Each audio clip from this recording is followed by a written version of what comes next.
Hey everyone, so I'm super excited to be bringing you this new world record breakdown of Garden of Salvation, which was recently completed by this team in under 7 minutes. Now, really impressive stuff.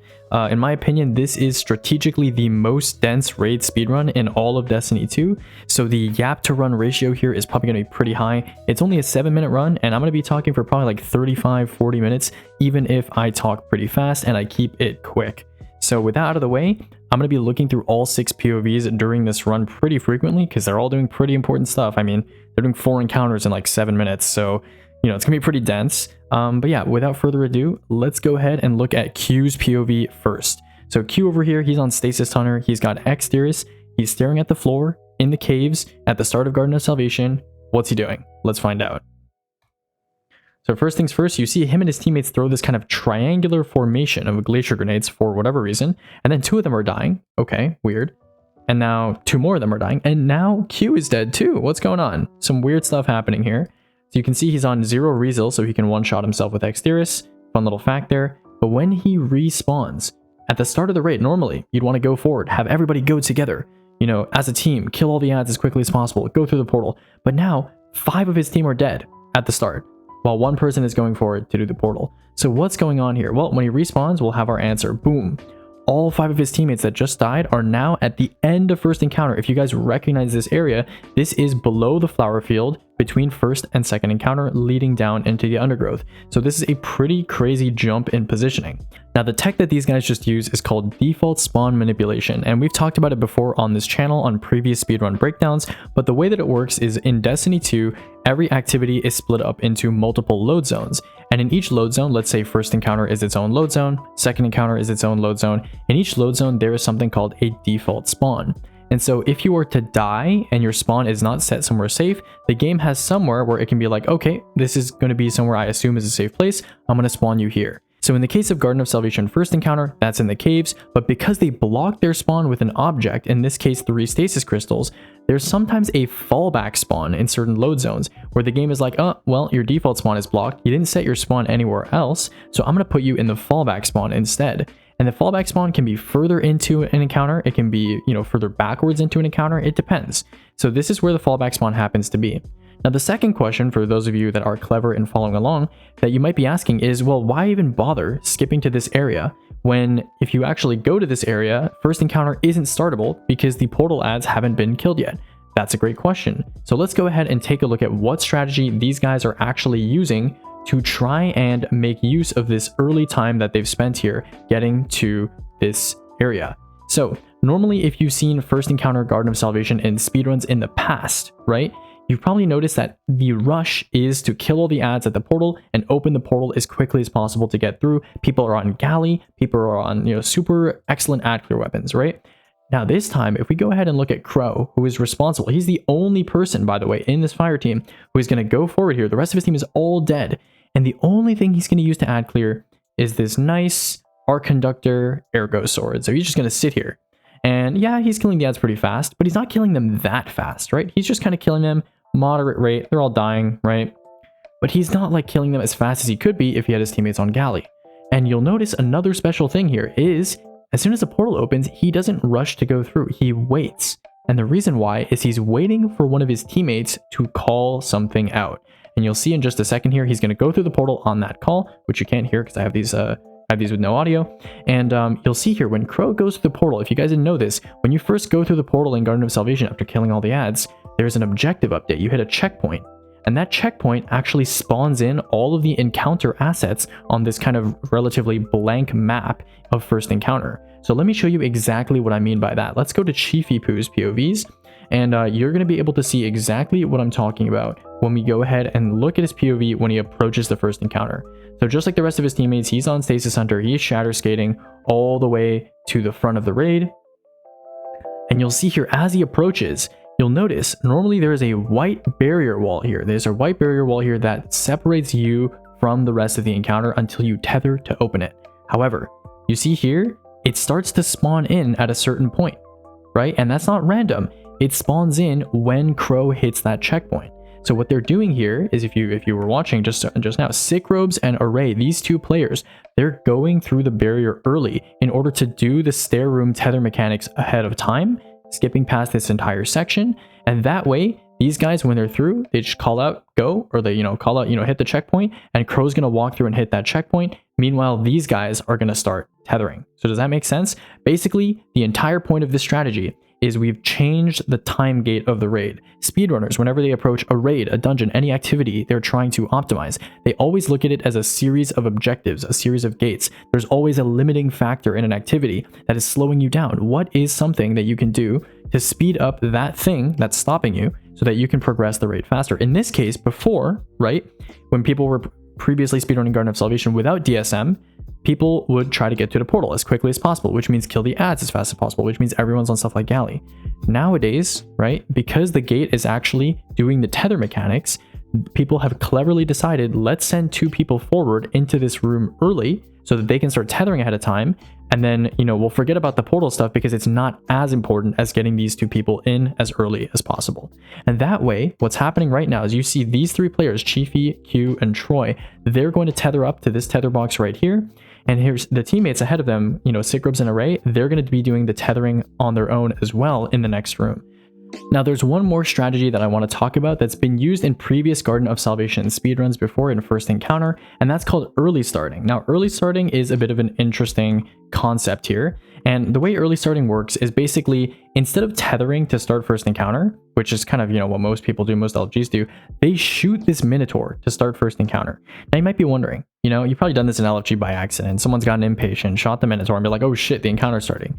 Now, in previous iterations of Garden of Salvation speedrunning, right, you would shoot this Minotaur to spawn in the ads early in the stair room, which is the room behind the wall right now, right? And the reason why you would do that is because in previous iterations, you would need to kill all the ads to spawn the angelic, to then open the boxes, to then tether, right? So the earlier you spawn in the ads, the earlier you can kill them, the earlier you kill them, the earlier you spawn the angelic, and the earlier you spawn the angelic, the earlier you can kill it and do boxes, of course, right? Now, I'm sure you've heard of this by now, but you can use Lost Signal to open boxes that are protected by cages in this raid without actually having killed an angelic that's related to that box. So you might be asking yourself, why early start? What's the point of spawning in the ads early if you don't need to kill them, right? Now, the reason you early start in this version of Garden of Salvation speedrun strats is actually a completely different reason, even though the early starting is done the same way using Izzy and just one-shotting the guy, right? And I'll show you why in just a second. So Troy's early starting. Let's go ahead and go to Array's POV to get our answer. Now, if we go to Array's POV, you'll notice here, he's obviously bypassed that wall like we just talked about, and he is going to go ahead and use Lost Signal like we just mentioned to open this box without actually dealing with any angelics. And you'll notice, wait a second. Why does he have joining allies on his screen? So, joining allies, he's tethering. He moves back a little bit to reset his joining allies timer, and then he goes back in. And then you'll notice here, his joining allies is going down to 2, and it almost, if it went down to 1 or 0 and then joined him, that'd be really bad, right? So the way joining allies works in Destiny is that certain areas in an encounter, certain regions at the start of an encounter have joining allies. They're joining allies zones. However, some encounters, joining allies is infinite. So no matter when you try to leave the encounter, there's going to be joining allies. On the other hand, some encounters, joining allies goes away after a certain period of time.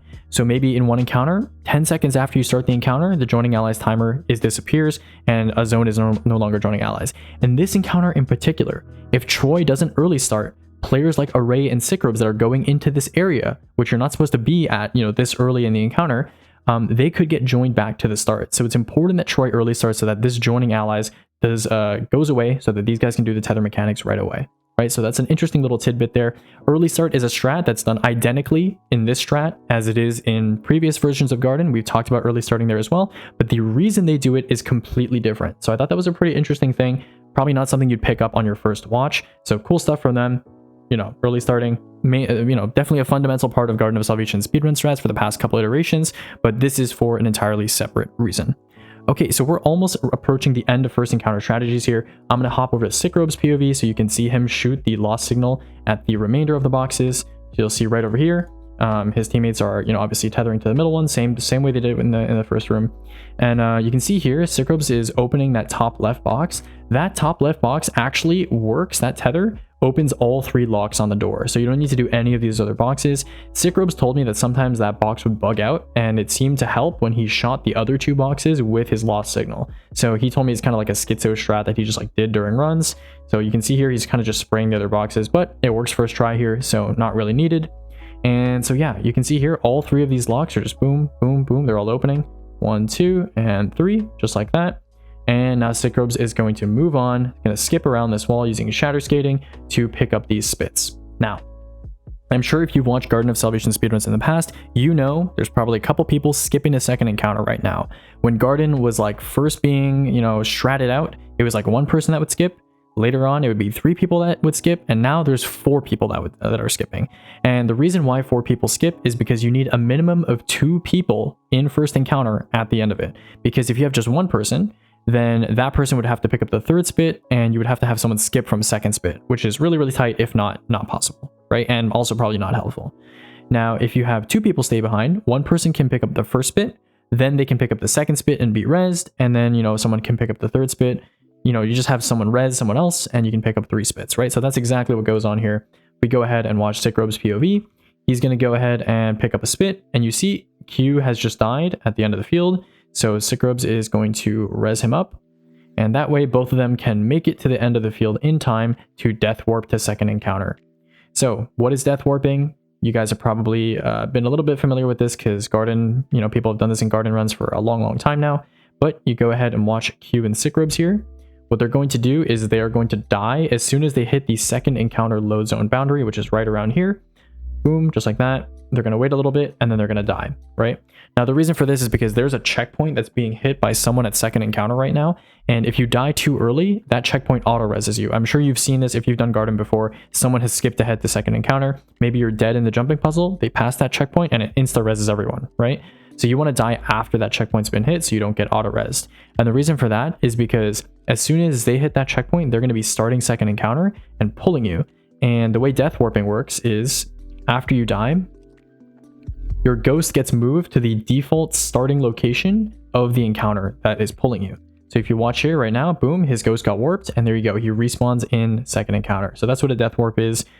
We've talked about this plenty before in other raid speedrun breakdowns, but all it is dying inside the load zone where joining allies is in an encounter. Someone starts the encounter and your ghost gets pulled to the starting location of that encounter, which is in this case right behind the 1 relay next to the flag. So that's what death warping is. Now let's talk about the skips, because we've kind of skipped forward into a second encounter a little bit. So let's actually talk about the skip structure. So 4 people skip. Who skips? Why did they skip? Where did they skip? Let's go to Crow's POV to get some answers. So I'm skipping a little too far ahead here. So yeah, while his teammates are getting ready to pick up the spits, Crow, Array, Chiefy Poo, Troy, the whole gang, they're all skipping to second encounter. The way they skip here is something called a flawless skip. They're going to align themselves at a specific angle using an eager edge sword and sword into the load zone. And that is going to move their body and basically respawn them at the default spawn of the second encounter load zone. So you'll see here, boom, he kind of just spawns in. This is a, crazy looking tech, but I don't know, it works for whatever reason. And then you can go ahead and watch this here. He's just gonna well skate across the undergrowth here. And him and his teammates, you might notice here, so obviously a bunch of them are skipping to second encounter, but there's a reason they're all skipping in the fashion that they are. And they're not just kind of like Array's obviously standing there, but you'll see Crow, Troy, and Chiefy Poo are skipping to the 2 relay, which is a little bit interesting. So why are they skipping all the way to here and not just staying at 1? So the whole purpose of having 4 people skip the second encounter is not just so you can start the encounter with more people, it's easier to clear ads or whatever, but obviously at the start of second encounter, as I'm sure you guys are aware, you need to tether all 4 relays to make any progress. And having 4 people in the encounter means you can basically get set up at these relays ahead of time. Now the problem with this is that if you try to skip deep into second encounter and you're in the bounds of the encounter when the encounter becomes startable and that checkpoint is hit, it'll auto start and you can't place a flag, right? The flag circle will just disappear. So how do you handle that? Well, this encounter is actually the bounds of checking where players are is like a box, right? So the box kind of goes like this and it extends behind where Crow is standing right now. So he can kind of just sit right on this ledge. And because the game doesn't think that he's in the encounter, it doesn't start the encounter.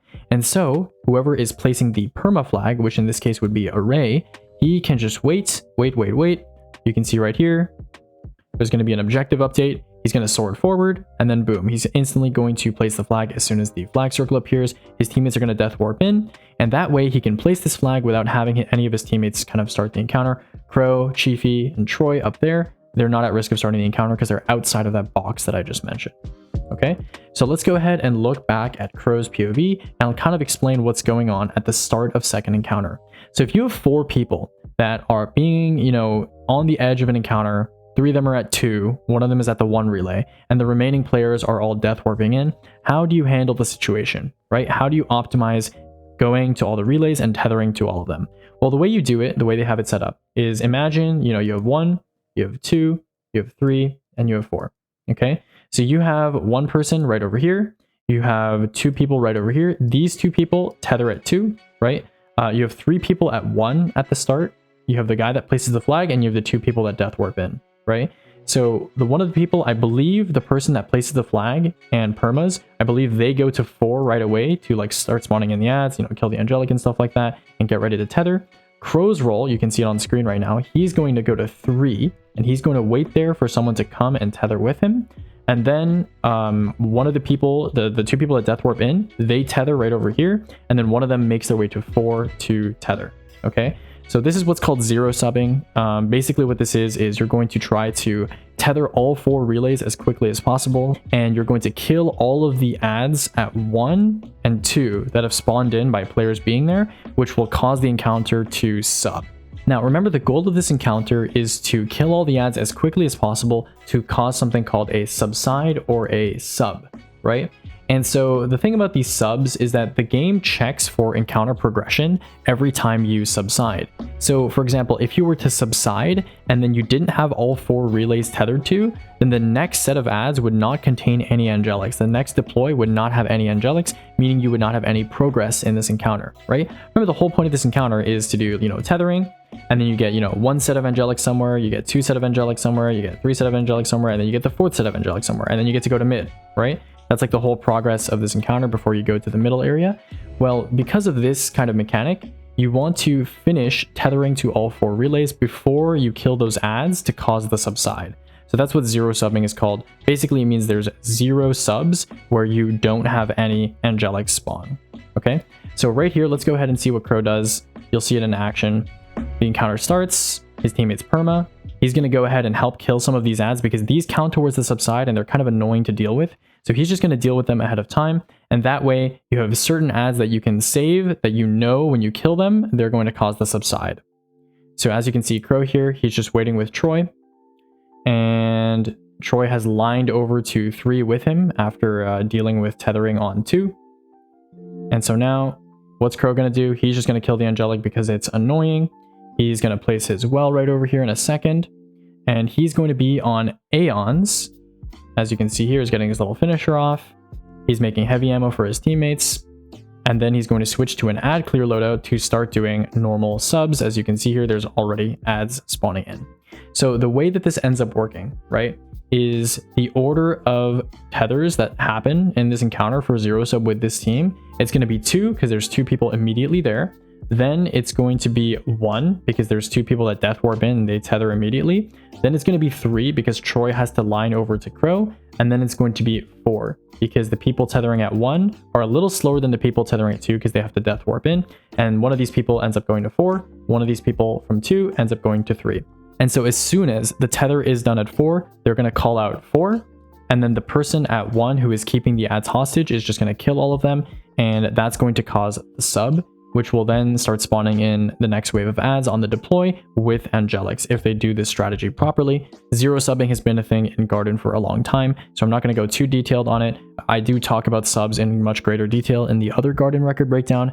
This one is mostly to highlight the new strats that are being used, part of which is the zero sub is done a little bit differently, and the layout of players here is much more customized to the strategy these guys are doing. So now we're going to talk about something I'll call main subs, okay? So that's going to be your first sub, second sub, third sub, fourth sub. So the subs where the angelics come out, basically, right? So the way that they have players set up here is very interesting, okay? So in previous iterations of Garden, the classic Garden layout would be you have a 1 player, you have a 2 player, you have a 3 player, you have a 4 player, you have a 1-2 player, and you have a 3-4 player. And Garden has been like this for a long time. I'm sure if anybody has done Garden in the comments watching this video for any extended period of time, you are aware that these strats exist. You know, you're aware that these roles exist. Now, the way that Garden is done on this team, in order to speed things up as quickly as possible, is in former kind of Destiny 2 ad clear metas, our ad clear wasn't strong enough that people could really handle dealing with angelics and dealing with, wave ads by themselves. So these floaters would come by and help them. Now the main problem is our ad clear is so fast that we're only really worried about problematic lanes. What do I mean by problematic lanes? Well, for example, on one left and one right, the ads spawn obstructed from your view if you're sitting on the relay. And because it's random where the ads spawn, it's important that you have people that are watching these doors ahead of time. On top of that, 2 left can be annoying as well, because the doorway is a little bit obstructed if you're not jumping high enough from the relay, you don't have enough height, or you're not on the statue. So what do these guys do? Instead of having floaters, they have 1 person on 3, 1 person on 4. They have 2 people on 2. They have 1 person that's clearing the regular ads in middle and right, and they have 1 guy watching left. And then they also have 2 people on 1. And one of them is kind of taking care of the middle lane and the angelics, and one of them is alternating between left and right and placing anarchy on the doors, which is pretty interesting. And it's a unique and interesting and kind of customized strat that understands the pains of the encounter and the inconsistencies that come from those lanes. So if we can go ahead and watch, I believe, Q's POV, we're going to watch what it looks like to be doing a prio lane strategy. So he's going to be prioritizing specific lanes during this encounter using anarchy. So obviously he's going to, go over here to 4. He's going to call out 4. And his teammates are going to finish killing the ads at 1. You're going to see here briefly, undergrowth defense is subsided. There you go. And so now he's just killing these champs, kind of dealing with them. He's waiting for this guy to regen so that he can finish him. He's on Aeons. And then boom, watch here. Here, he is going to go ahead and switch to a loadout with anarchy. And he is actually going to trap these doors ahead of time between every single sub. So boom, he's placed down 2 anarchy there. His teammates just subbed. He's probably going to rally here. Yep, he's rallying. And then he is going to get buff. And then while that lane is being covered, he's going to come and, watch this lane over here on the left. So he alternates between left and right over and over and over every sub. And that way, these 2 problematic lanes are handled. And angelics are actually the easier part of ad clear, I would say, because they're predictable. They have huge hitboxes. You can 2-shot them with radiance through their shields with Xeno. So it's kind of interesting. Before, angelics were the issue. So you had floaters designed for those angelics. Now we're so easy. It's so easy to kill angelics that the floaters, the extra players, are now specifically for covering annoying ad spawns rather than angelics. So interesting stuff for sure. That is how the main subs are done. Now the interesting thing here at the end, this team, obviously, I'm sure someone has to leave on skip. Someone has to skip to 4th encounter to pull. The skip structure is obviously very different from what maybe most LFGs are used to if you have like a skipper in your garden runs or whatever. But the skip is very different, but you still have someone leave on skip, right? In fact, you have multiple people leave to do a variety of different things. 2 of them are kind of partial skips, and one of them is a skip to 4th encounter, which you're probably used to. So by the end of this encounter, by the end of the main sub portion, right, you have 1 person on 1, you have 2 people on 2, 3, 4. So actually, I should probably say like you have 2 people on 1, 2 people on 2, 1 person here, 1 person here. And the way that this works is you have 1 person skip to Sanctified Mind, and you have 2 people do what is called early mid subs. Okay, so you basically need to have 3 people skip. So Crow, over the course of this encounter, he's making his way back to 1 so he can rally. He's going to get his well, and then he's going to leave over here by 3, and he's going to go on skip, right? Now, the remainder of his teammates, someone has to cover 1. So someone rotates over to cover 1, and someone solos 2 if it's last, which is kind of annoying, or they just handle the ads there if it's the last sub. And then the 2 people that are on 1, right? They actually collectively together anarchy all the doors on 1, and then both of them grapple over the wall to do early mid subs. Now you might be wondering, what if one has the last angelics? That might be really annoying, right? Then Array, who is the player on 4, he actually anarchies all of the doors on 4. He has these lineups that he does. He anarchies all of the doors on 4, and then he has Star Eater Golden Gun. He comes to 1, and then he solos all 3 angelics. Now, that can be a problem though. This team has told me that the only RNG that they would run it back to in this raid is if it was 1 last, so Array had to get his Star Eater Golden Gun and kill all the angelics, and also after first mid sub, which is when you tether in the middle and then there's 2 random diagonal lanes of shielded ads, if 1 was also one of the lanes that had those shielded ads, because then Array wouldn't have any buff. And the reason for that is because Array would actually skip getting tethered on the final sub, because he would get tethered from the previous one and they would delay tether, so he would have buff for his anarchy. So kind of complicated, not really something you really think about as a viewer, because it didn't actually even happen in this run. And if it happens in a run, it's kind of annoying to deal with, but it didn't actually happen in this run, that kind of rare case. But just know that they have a contingency plan if that happens. The only time they would run it back is if they got that 1 and 4 where 1 was last, and then kind of 1 and 2, or kind of depends on how you view the probability. But, you know, the random chance that 1 was also one of the lanes that got shielded ads. Okay, so that's a lot of yap. Let's go ahead and watch Crow's POV as he leaves on skip. So as you can see here, Crow is obviously helping on 2 at the start of the encounter. We talked about that. He is on 3 now. And then now I can show you what like a regular kind of, you know, person doing regular ad clear looks like. So you can see right over here, right about now, Crow's going to start floating in the air. And if Angelix were here, he'd be expected to deal with him by himself using his Xeno. But yeah, as you can see, he's just kind of using Wayframe plus Xeno to kill his ads super, super fast. And just like that, the sub has happened. So pretty fast stuff. He's waiting for Array, who is the 4 player, to come and tether with him. And then you'll see here, he's going to get some orbs for his surges. And then he's going to move on to the next relay, and he's going to help with 2 left. So you'll see here, boom, Wayframe, Xeno. Easy stuff. Angelic, taken care of. Boom. And now he's going to go leave on skip. So very interesting how these guys handle this. They are kind of have this custom routing to ensure that everybody needs to go where they need to get to. And you'll see here, Crow just starts to leave on skip. I'm sure you guys have seen the skip route before. But yeah, he is skipping super, super early, right? He's skipping after second sub. And the reason for this is because compared to like much older variants of Garden where you'd like skip during, you know, during mid subs so that you can pull during Harpy and stuff like that, he needs to pull before the encounter is even over. So he needs to get to Sank very, very quickly. He doesn't really do anything special on the skip. I mean, the skip route is pretty known at this point. I will link obviously all these POVs in the description if you want to watch a skip route. But, you know, in the interest of time, we're going to go ahead and move on, and we're going to talk about early mid subs. So we're going to go ahead and go to Q's POV for that. So Q. What is Mr. Q up to? So Q, he's handling some Angelics here, and you'll see here, this is basically the start of 4th sub. And what is Q doing? He's going to mountaintop, he's going to blink over this nice barrier here, and him and Troy, they are going to make their way to the middle, and they're going to tether to this box early. So if you guys didn't know, right, obviously Angelics are what create these boxes, these cages around the tether boxes, right?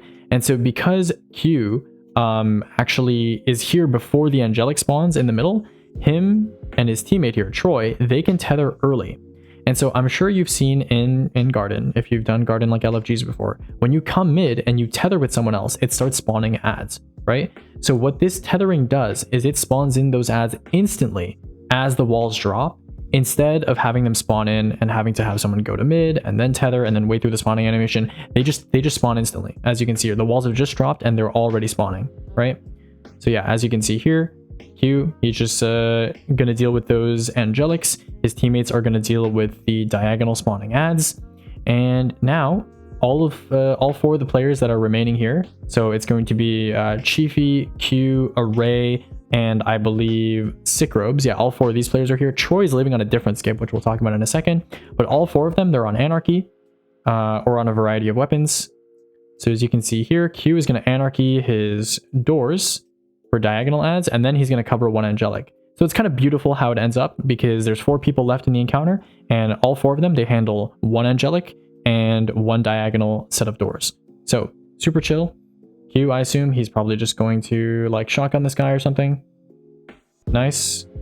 Beautiful. So I'm not going to show you the rest of his teammates, but the rest of his teammates are basically doing the same thing. They're just anarchying their doors and going down the straight pathways and just beating up the Angelics, right? Beating up the Angelics, spawn killing them instantly. Now, the thing about the skip structure in this raid, it's gone over a bunch of things, right? And originally you would skip people after an encounter was over. So after Harpy was over and just pull all of them to Sanctified, you would go 6-man straight there. Then it was discovered that you could pull to 4th encounter people that were killing the boss in 3rd encounter at a certain time, and the boss would die and you would get pulled and the joining wouldn't get canceled. So that was like the second variant of the strat. Then it was discovered that you could cancel the joining allies from 4th encounter and have some people skip to 4th encounter load zone, and you would do something called 3-3 Goss, which I'm sure you guys have heard about. That was like this whole split boss strategy, which we talked about on the 838.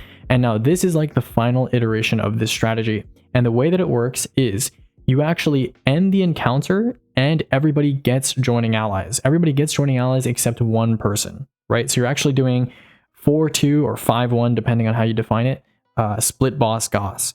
And so how does this actually work? Well, you tell Crow, who's the skipper, who's at Sanctified right now, to pull you at a certain time so that the encounter ends as you're killing the final enemies, right? In fact, you actually want a couple seconds on your timer, as Sickrobs has informed me, or else it'll be very difficult for Troy's role to get the joining cancel and come back in time. And so 4 players who are in the encounter right now, on top of Crow, they're all going to go to Sanctified, and Troy's going to be the only one left, okay? So what is Troy actually doing? And why is he not helping with mid-subs? Remember how I said that there's 4 people in the second encounter, and each of them are getting a diagonal lane and a straight lane of ads? Troy is doing something else. And so what is he doing? Let's actually go ahead and take a look. So he's on Strand Hunter. Okay, that's interesting. That's already kind of interesting, right? And he's in Silk Strike, right? He's casted a super, and he's tethering up here. And you'll see here, he actually switches to Lumina and a sword. Very interesting, right? So he gets Lumina off of these ads, right? And then he just kills all of them, right? Wonderful, excellent. He strand lines. Nice clean strand line. And he is, you probably guessed what he's going to do, but he's going to Lumina grapple over the wall here, right? And so the clever strat here is you actually have one person do a partial skip, which is Troy in this case, and he is going to try to make it to the 4th encounter load zone boundary to cancel joining. You see here how he's getting joining allies from Crow? So we've talked about this before at the start of this video, where I said joining allies lasts a specific amount of time in every encounter, right? Depends on the encounter, but it lasts a specific amount of time. And for Sanctified, you know, it's short enough that you can cancel the joining allies by dipping into the 4th encounter load zone and coming back out. So go ahead and watch here. He is going to skate into the Boundless Horizon load zone. So where Sanctified is, the joining allies is going to reappear on his screen, and he's going to skate back to cancel that joining. And so now you can see here, he's now back in the 3rd/2nd encounter load zone. He's going to skate through that wall before it loads in, and now he's going to do something pretty special. So at this point in the raid, all of Troy's teammates have been pulled to Crow. Okay, second encounter is over. They've all killed their ads together. Crow has pulled them just at the perfect moment so that Troy can get this joining cancel pulled off and get there on time, and all of Troy's teammates can kill all those ads so the encounter actually ends. So what is Troy going to do now? Well, he has Salvation's Grip on, and he's aiming through the floor? Where's he aiming? Well, you'll see here he has a very precise lineup. He's going to shoot, and wait, he just hit immune ticks. Interesting. Well, the reason why this works is because the Consecrated Mind, or the Harpy boss, is actually sitting under the map, just chilling on like a circular platform down there. And so if you aim Salvation's Grip with Whisper of Fissures, I might add, as Sickrobs has told me to mention, if you aim Salvation's Grip at a very specific location, those crystals can form on him, explode, and push him off of the platform. And eventually, the boss will sink all the way down to the floor, where there's something called a True Edge, where it kills any entity down there. Right? So if you wait long enough for the boss to be killed to the True Edge down there, Troy and a teammate can tether to the 3rd encounter relay to start the encounter, and the boss will be dead. The boss will be dead, and the encounter will insta-complete. And so you can kind of see where this is going. The only problem is, Troy is one person. He can't solo tether to the 3rd encounter relay. So how is he going to have a teammate rejoin him down here? So what Troy actually did down there, you saw his kind of frames drop for a second. He tabbed out to start a timer. And now this team has informed me that the tether mechanic to like tether when the boss is hit True Edge is actually time limited. So if you tether too early and the boss hasn't fallen off the map yet, he's just going to teleport back up or he won't die, right? And so it'll be all for nothing. If you tether too late, apparently it soft locks the encounter. So you need to basically tether within a certain interval. And so that's why Troy has kind of tabbed out to start this timer so that him and one of his teammates that comes to tether with him, they can tether at a very specific time so that it won't soft lock, and then they'll actually get their raid completion and finish the 3rd encounter in this way. So Troy's down here, he's just chilling, and now I actually have not watched his POV. He is apparently just, there you go, he's got some... Okay, this is a little unserious. He's got some Minecraft parkour on his POV because he literally does nothing while he waits for one of his teammates to come back down here. So why don't we move over from Troy's POV to the more interesting of the encounters that is currently going on, and that's going to be Crow's POV. So Crow, I'm going to show you Crow and someone else's POV in fourth encounter. Crow, obviously he's the skipper. So what does he do? He pulls them, he places a permaflag. We've talked about permaflags before. They did it in second encounter. People used to do it in first encounter and third encounter. Now that you no longer kill third encounter boss and first encounter is done by like DSMing and early skipping there, you don't need to anymore. So Crow, he's just going to sit here, and they're basically 5-manning the Sanctified encounter. And the way Sanctified works is if you have 2 people go into each portal and then you pull them back and then those 2 people go into the portals again, then you can get 30 motes on both sides in 2 trips, right? Now the only problem if you were to try to 4-man this is because no one is on the home island to try and pull these people back, right? So that's why you have 5-man. That's why Crow's not just down there with Troy the whole time. A little spoiler alert, he's going to go back down there. But that's why you don't have Crow down there with him the whole time. You have the 5-man so that he can pull them. There's various methods, I believe, of like, you know, being able to pull from the home island while not having anyone there. For example, like stasis turrets, I believe like Goldie pierces through the white walls as well. But I think this is kind of what this team settled on because it was like the most realistic for a run scenario. Crow was just kind of sitting here, clearing the ads. 2 people on each side. Whenever the portals are up, he's going to pull them. So we're going to go ahead and watch that right now. He's just killing the ads. They're in there right now. I'm going to skip forward a bit. And, let me not skip forward too much.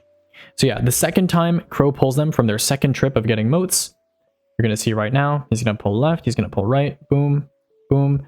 Crow is going to switch to a specific loadout. Salvation's Grip. Okay. Interesting. He's on Salvation's Grip, and he blocks off his spawn using crystals. You guys remember in first encounter, before first encounter, in entrance, where everyone blocked off their spawn with crystals, and then they respawned and they were somewhere else in the load zone? This is that, but backwards.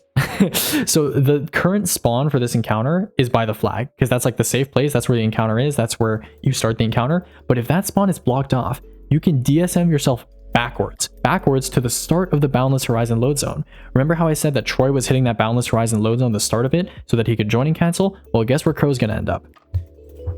Guess where? 3, 2, 1, boom. He is at the bottom of the load zone. That's where Troy was going, remember, to join and cancel to come back.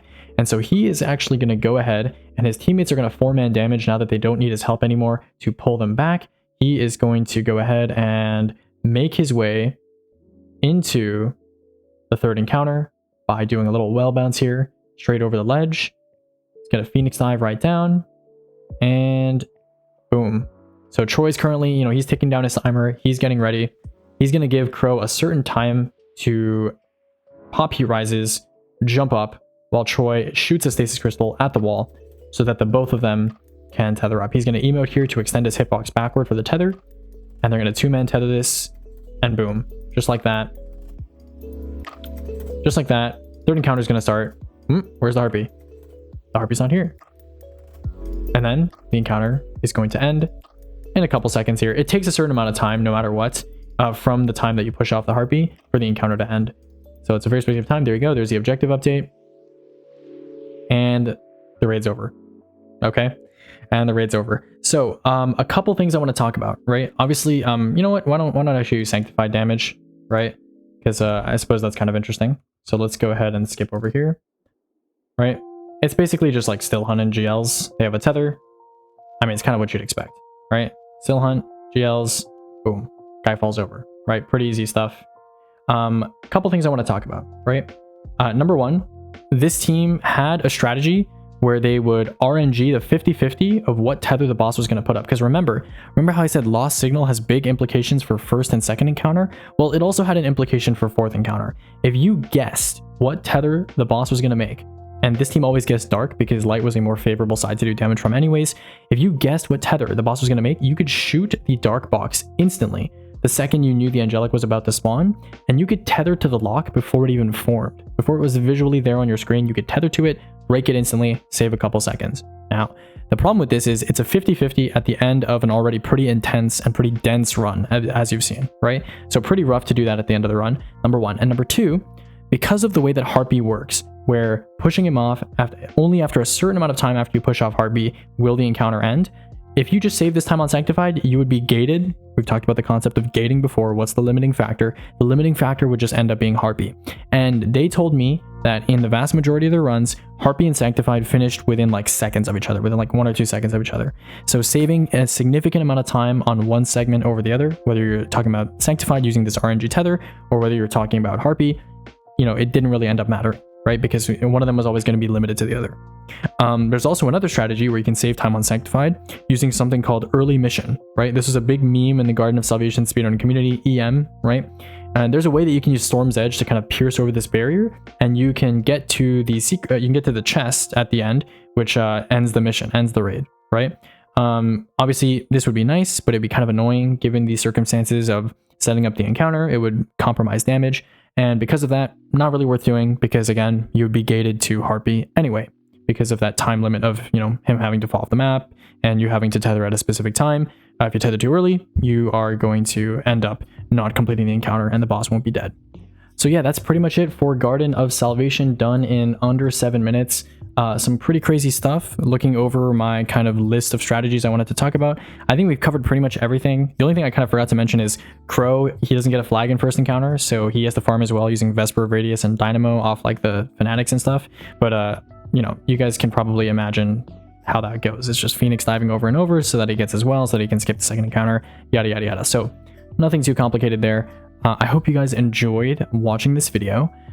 This took me like 2 days to record because like yesterday my voice was just not cooperating.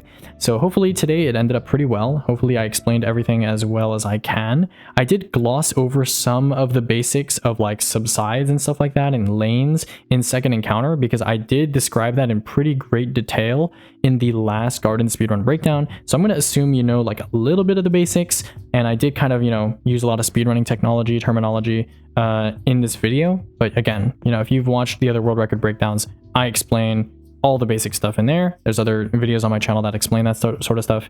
Yeah, to the casual viewer, I mean, this is a crazy run, absolutely crazy run, tons of diverse tech. It's just strategies, you know, filled to the brim with strategy, truly. So yeah, this is a pretty good time, and you know, I hope to see it beaten in the future someday, maybe with some even crazier strats. But for now, this is pretty close to the limit in terms of how far a raid speedrun can go in terms of using tech and squeezing time out of a raid. So yeah, pretty cool. Hope you guys enjoyed, and I'll see you when we probably return to our regularly scheduled content. Probably going to update the exotic weapon tier list, update maybe the exotic armor tier list, perks, origin traits, damage testing, that sort of thing. And yeah, I'll see you then, and goodbye for now.